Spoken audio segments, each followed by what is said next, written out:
Hello friends, আজ হচ্ছে শ্রাবণ মাসের দ্বিতীয় সোমবার। তো আমি স্নান করে রেডি হয়ে চলে এসেছি। আজ আমি শাড়ি পরেছিলাম। আমার বাড়ির খুব কাছাকাছি নয়, একটু দূরে একটা মন্দির আছে যেখানে আমরা যাব জল ঢালতে। তো পাশে এটা দেখছি আমার একটা বোন। তো গরমও খুব ছিল, তারপরে হেঁটে হেঁটে যাচ্ছি। টোটো আমরা ধরবো, কিন্তু একটু পর আমরা বেরিয়ে যাই। তারপরে দেখো আমরা টোটোতে উঠে পড়েছি।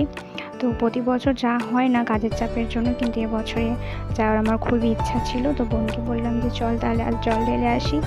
আমি যদিও মহাদেবের খুবই বড় ভক্ত।